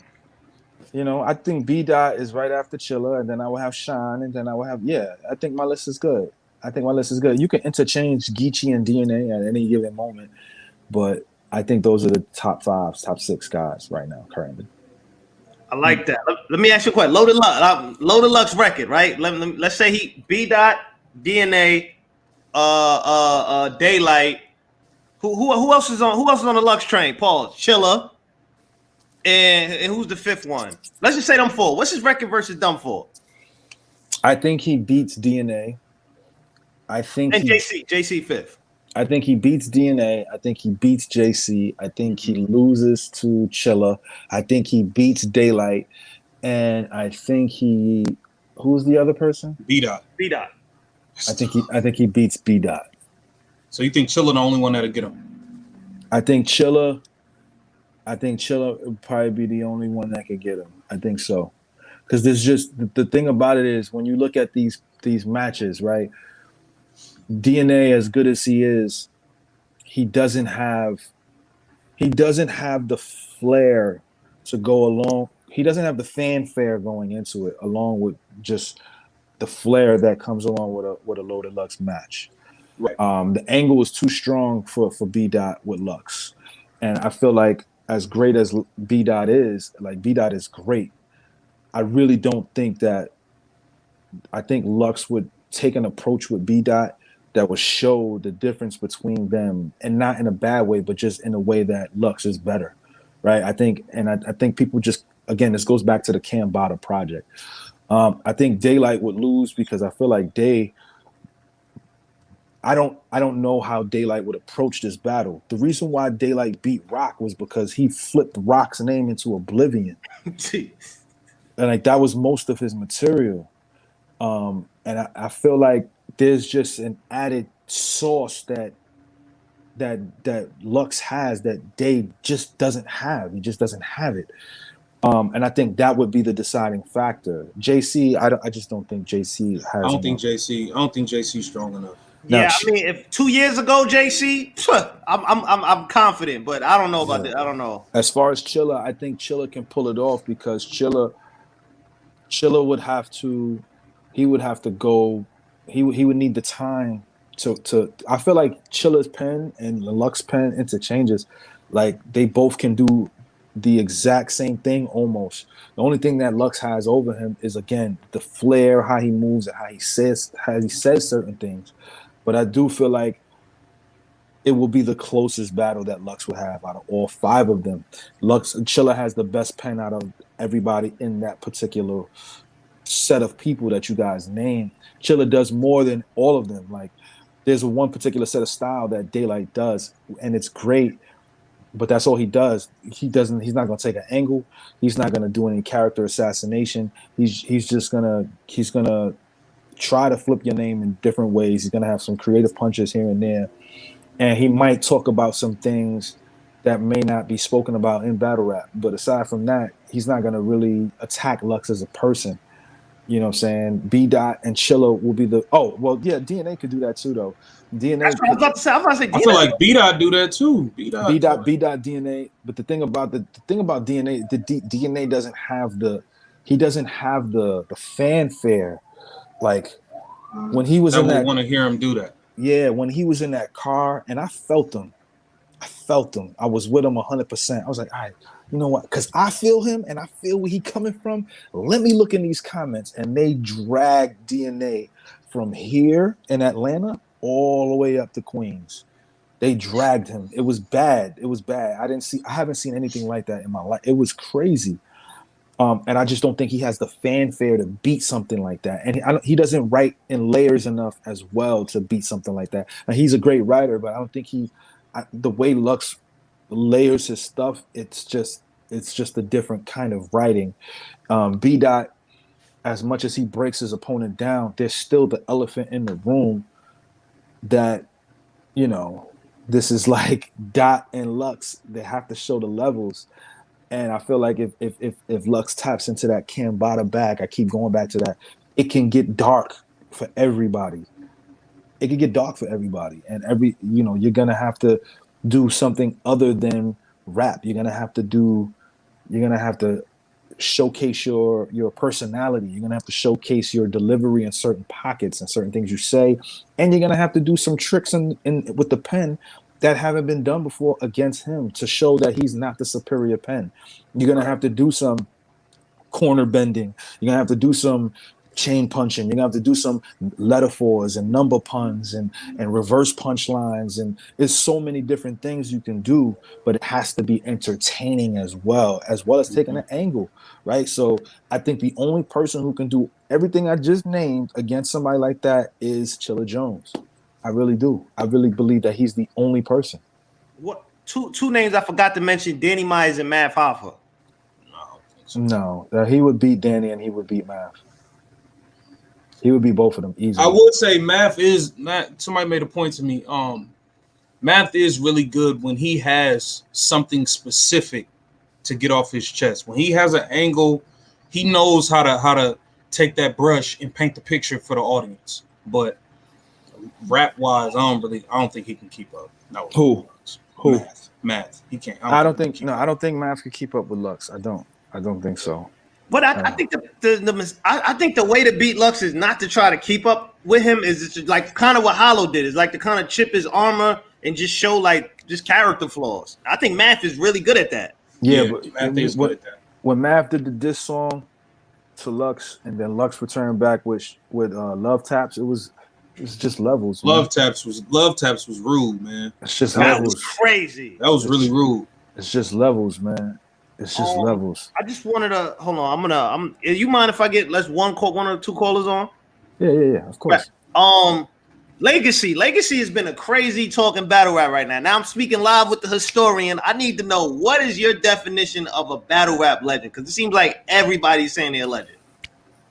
I think somebody that's a legend in the culture is somebody that had people mimic their style, somebody that has longevity, somebody that has wins, somebody that exuded professionalism throughout their entire career, somebody who, you know, showed up for the culture, was about the culture, and tried to make an impact on the culture in ways in the ring and out the ring. So that's my definition of a legend in the culture of battle rap. Question: like we said, top tier, bringing people through the door and views, does that play a part into being a legend as well, or no? I think views are a part of it. I just don't think it should be the main end goal of it. Like I don't feel like that should be the number one thing we talk about when it comes to being a legend. I think it's a part of it, but it's not the end all be all. Right. Okay. Okay, I got one. Oh man, now this caller right here is the baby historian. All right, he's a historian and trainer right here. I'm gonna get him on, man. What's up, Caliber? A baby historian, really? What's up, Caliber? How you doing, brother? Baby historian, yo, Mickey, what's good, bro? What's I'm good? great, man. How you doing, man? It's good to meet you. I'm blessed, highly favored, bro. I can't even hold you. That's what's up. I appreciate you coming through, bro. Like I've been and admire you for a while, bro. Like, thank you so much. Seeing how you put words together, how you get things off. I obviously have questions. Yeah. A lot of these questions will not be answered because time limitations and everything. Let you ratchet. Go crazy, man. Go crazy, man. Respectfully, yes. Why do you feel like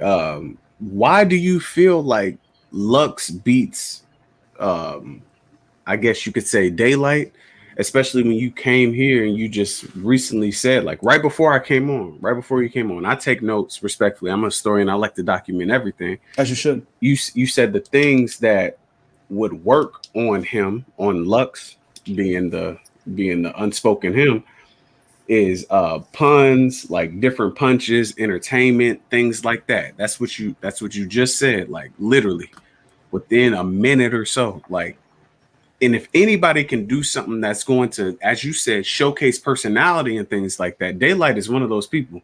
Like, even to a fault, he's gone so far as to throw battles, as we've seen. He's thrown battles, like literally just lost battles to do something to prove a quote unquote point. I don't agree with what he did, his methodology, but he still went so far as to do just that to prove a point. Like, why do you feel like Lux can beat Daylyt, giving your own criteria, and Daylyt actually showing you that criteria to a fault? Okay, so to answer your question, I'm gonna answer your question with a question. Do you feel like there was personality in his battle against Rock all 3 rounds, or just in that 3rd round when he was talking about the fake angle the fake personal that was there with Rock when he was catfished? Was there any other personality in Daylyt's rounds? Or was it just straight through? Respectfully, I'll say I don't remember. Respect. Okay, that's fine. Okay, okay, cool. Because he didn't, right? So that's one, right? Okay. 2, now, when I said the different criterias of lyricism, I said number puns, letter fours, double entendres, corner bending, chain punching. I said a myriad of things. I didn't just say puns, right? Correct. So against Rock, again, 90% of his material was name flips. 90% of his material against Tay-Rock was name flips. Okay. Lux doesn't have a name, right, that you can just easily just flip the way that he was able to flip Rock's name. Miles doesn't work.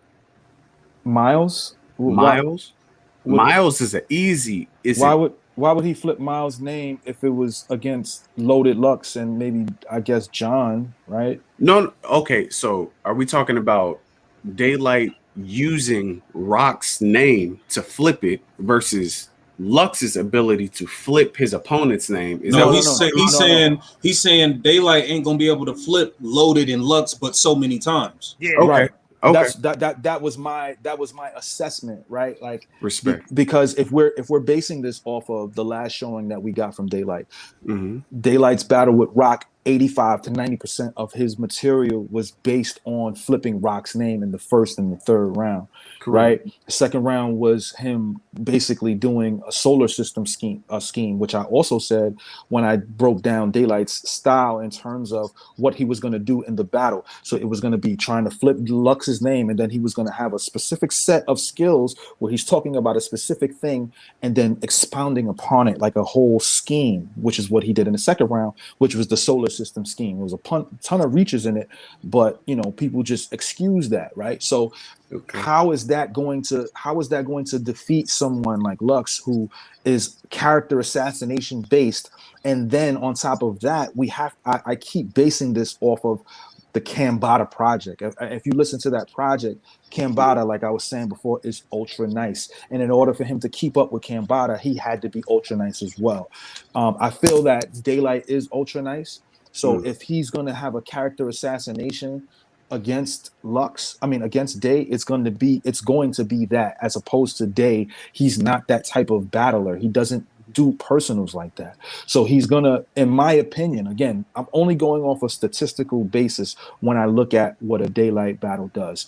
There may be one battle that he had personals in his whole career. Most of it is nursery punchlines that people can remember, or name flips, or word association bars at a high level speed. I can't see that defeating someone like Lux, who does character assassination on top of having a pen that he has. That is the reason why I gave that assessment, if that helps. That's fair. And I appreciate you clarifying, because as you just saw, like, I had to get some understanding with what you were saying. Like, I didn't, on a definitive point, I didn't understand. Okay.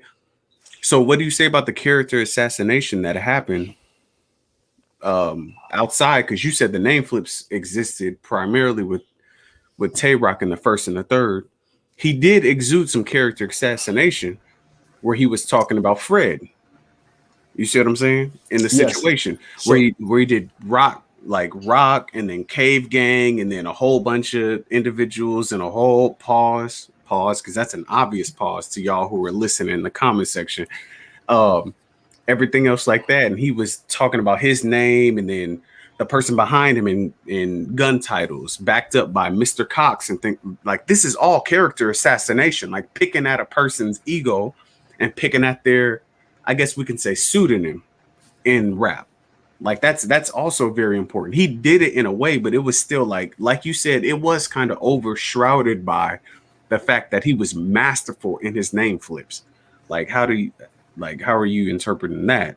I mean, I looked at that, and that's a great question, by the way. I look at that as, if Day took a particular angle, right, and he didn't really expound upon it like Mook did, right? So when you look at what Mook did, Mook had a complete character assassination that made people question Rock's lifestyle, as opposed to what Day did, which was still, we're not going to take away from what he did, that was masterful.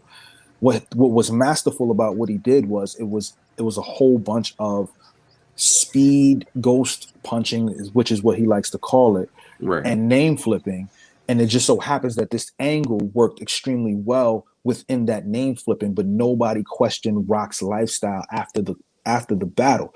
We all just said this was a great showing from Day and Rock, right? Like, it wasn't, and people have Rock losing, right? But it wasn't like they had him losing because of this particular personality trait within Tay-Rock. And that's the reason why that's why I say there's no character assassination from Day.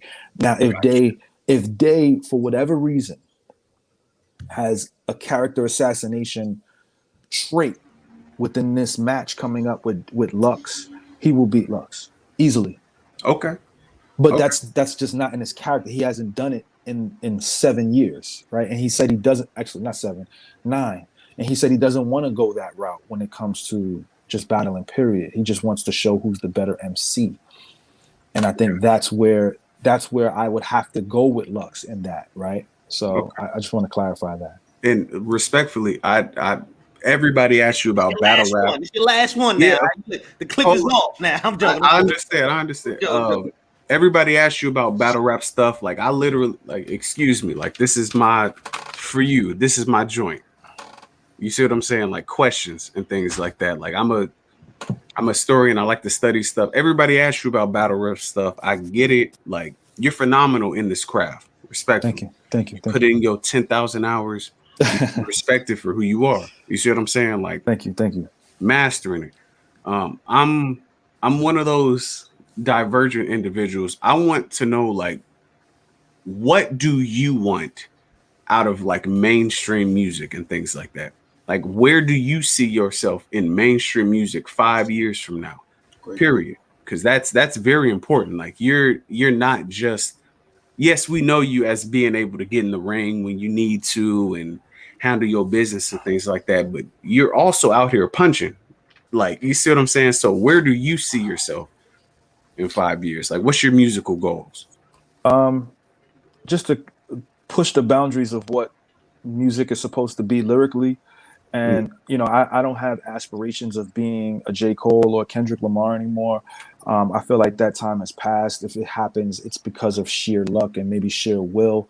But I'm very comfortable knowing that my music will help people on a different level, on a cerebral level.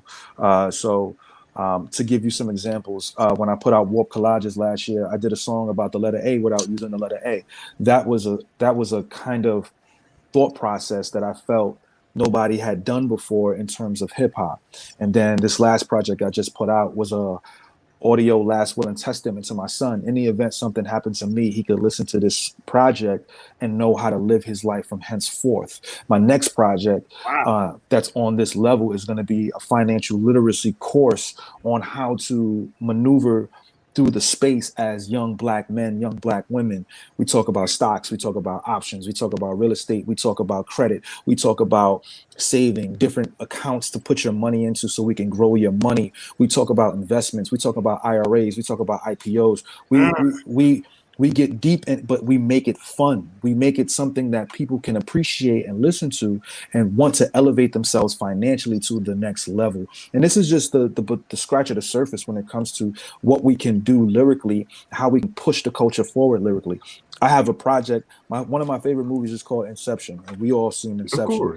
Of course, yeah. I want to do a project where it's a dream within a dream within a dream, and I have to go within the layers to implant something into a person's mind, and then come up out of it, and then boom, this is why this is how it is. I already know the concept. I don't want to let it out right now, but this is another project. It's going to be one long track, but every time I go deeper into a dream, the beat changes and it's a song, and then it gets, but I want to do things like this. I want to do things like this that push the boundaries of lyricism, right? A lot of times people say, this person is such a great rapper. This person is such a great rapper. Lyrically, yes, they may be a great rapper, but how are they pushing the culture forward in terms of creativity? How can you I want to be able to listen to you and say, damn, I wish I thought of that first. I wish I did that first. When I did A-, every lyricist that we could think of hit me and reached out to me and was like, I wish I did that first. That's an incredible concept. Thank you for that. And when I do this financial literacy shit, I'm not doing this to be on top of the charts. I'm literally doing this to help my people, because there's so many things that we don't know as a people. We don't know how to save. There's still a mass majority of our people that don't know anything about the stock market and don't know that that's the real way to get wealthy if you're not in a space where you make money on a daily basis. The stock market is the way. I put $200 in the stock market and made $4,000 in literally 2 months. This is knowledge and information that has been kept away from us. So I want to be able to give that back to the culture and leave my mark in the culture as though this guy did a whole project about art. This guy did a whole project for his son. This guy did a song about the letter A without using the letter A. This nigga did a whole audio course on financial literacy to help his people out. This nigga done rapped as Malcolm X. This nigga done broke down how Martin Luther King was shot. Like you can't name another artist that has done more shit like that in terms of thought processes and concepts than me. Like, it's just that I'm not in the forefront of the world, and then come back and do battle rap. Of course. Polo, I'm finna sign off. One last thing I Go want to leave.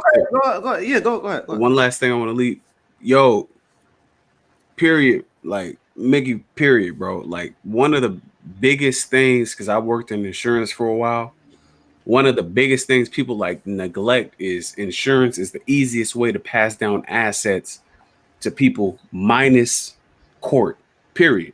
Yes. Like, there's a thing in court called probate. For individuals who are tuning in right now, probate, your situation and your family's financial assets and things like that is caught up in limbo, period. You need to be aware of that. When you do certain things, like you do long-term coverage and things like that, you have certain annuities and stuff like that set into place, like it automatically gets passed down to your family. Yes. This is very important. Like, this is how other individuals from other pockets of, I guess we could say, the culture, if you want to say that, because they're here now. This is how they build up generational wealth. Y'all need to pay attention to this. This is very important. These are non-taxable assets being passed down to your family minus court. This is very important. What Mickey Factz is doing here is dope. I appreciate you, bro. Like, I'm gonna tune in after they kick me off, because they gotta kick me off, because I'm gonna talk to you for a little bit. Nah, that's good. You need to start your own show and let's have a conversation. Yeah, man. Caliber, man. This right here, this whole segment has been fire, man. I just been listening. Yo, I definitely got to hear that financial literacy. We want to remove GoFundMe from the people's thought process and make them get into the life insurance. You know what I'm saying? I don't want to have our people embarrassing themselves by having to do GoFundMe when you can do a life insurance, pay $20, $30, $40 a month, and then when you pass away, your family is left with $200,000, $300,000, $400,000 of untaxable money. That's generational wealth. Okay, and what's the process, since you hear Cal? What is the process of getting, for the people that don't know, what is the process of getting into life insurance, etc.? You literally, like, there are individuals who engage in cold calls. Like, mind you, I know everybody gets calls and everything like that. Like, we have some numbers saved as scam likely and things like that. Like, you can literally go online and look up life insurance policies. If you are a registered voter in your area, insurance companies will naturally inherit your information. Period. That's all it takes. You will get certain calls and things like that. You just need to search and make sure that the companies that are calling you, you can cross-reference the companies, especially that you search up, and the companies that are calling you, like, you can cross-reference that information, and then you can go from there. A lot of these companies will come to your house, period, and ask you if they can help you, which again is something that's like, this is 21st century stuff that we're dealing with. Like, they will literally come to your house and ask you, Polo, can I help you with this, that, and the third? We saw that you looked this up. You're a voter in this area code. Be humble, be honest, but also possess discernment when it comes down to it. Because you don't have to take a deal just because somebody comes to your house. Listen to what these people are telling you and then search it in your own time. Because at the end of the day, the deal is yours. And the future is your descendants. Make sure that these visions that you have of your children and how they're moving forward and what the world is going to look like in the future align. Period. Because it's always like, people are always going to make money off of you, if you like it or not. You just have to make sure that your family is benefiting from it, bro. That's it. Make sure that you do the proper research. Make sure that you vet the people that come into your house, and make sure that you make the best decision possible for your family realistically. That's it. That's all I'm gonna tell y'all, because that's all I can give y'all. That was fine. All right, yo. Good talk. This guy's intelligent, man. He needs to start his own page, and I would gladly you know what I'm saying, do an interview with you, brother, if you start your own page. Because, you know, you take a lot of notes down. It look like you got a lot more to say. My shit froze. I'm good.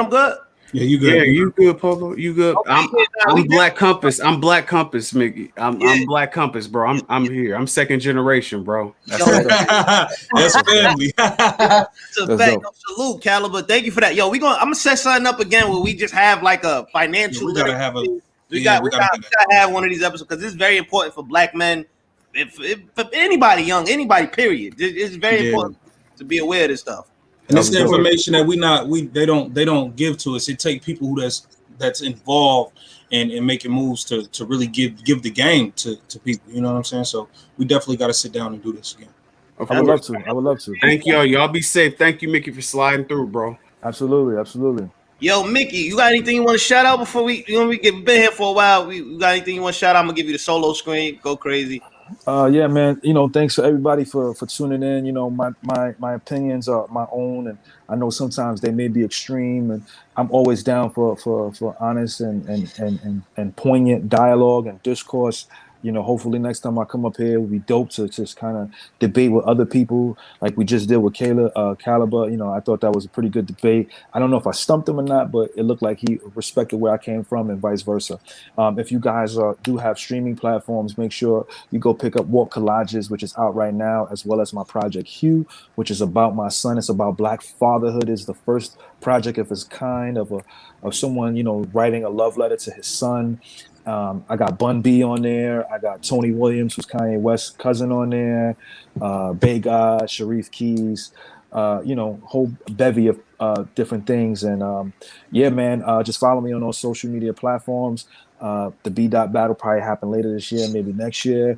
And look out for my financial literacy album. It's called The Dinner Table because we talk about things that we didn't learn at our dinner table at this particular project. When you think about the dinner table, we talked about Jordan, we talked about the Cosby Show, we probably talked about what was going on the block, but other cultures were talking about the stock market, real estate, investing, and life insurance and things of that nature. So I want to be able to give back to my people with this project called The Dinner Table. And God willing, the first single will be called Black Wealth, featuring Black Thought, Rick Ross, and Jasmine Sullivan.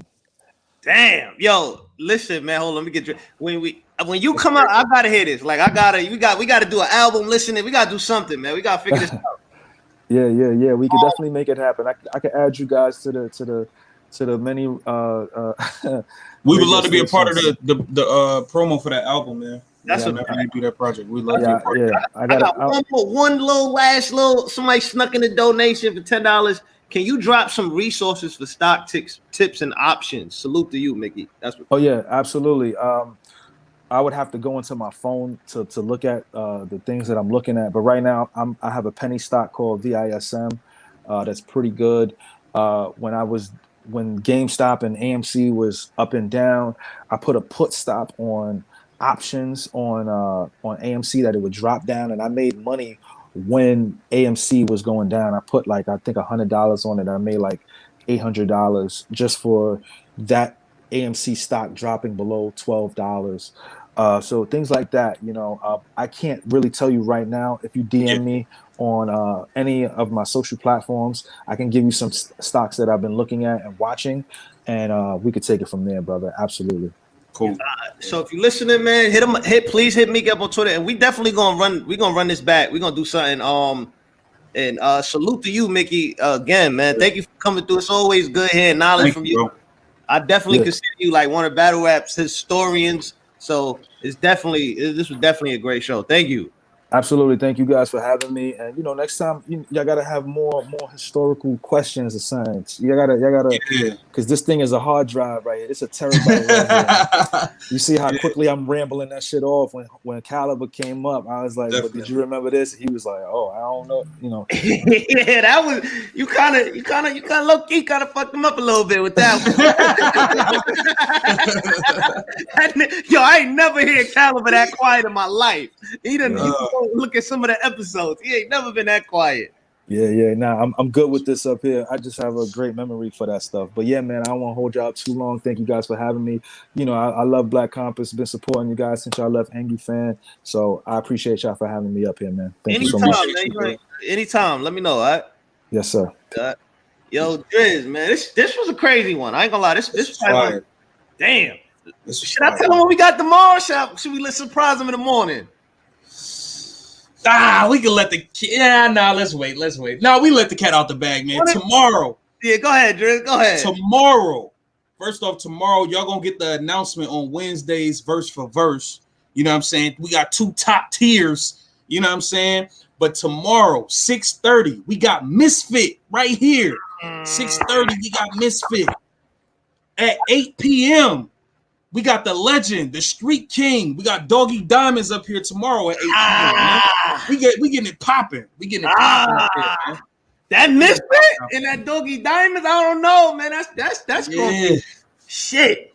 Double header for niggas tomorrow, man. Shout out to Tony Bro, Posey, and Cola. We getting it popping, man. Yo, listen, man. Thank you everybody for pulling up to the BarCity. You know what I mean? This is just gonna be like this is the theme of this show is just historian, just knowledge, just battle rap knowledge, just shit you don't never get on a day-to-day. You know what I mean? So we'll be back again tomorrow, 6:30, with Misfit, and then we're gonna be back again with Doggy Diamonds. I don't know if we're gonna do the radio show tomorrow, probably Thursday, to be honest, because that's a lot of interviews back to back. But we'll see. We'll just follow the Twitter, man. We'll be here, man. Salute to everybody, man. Top 5 Black Compass Media. Let's get it.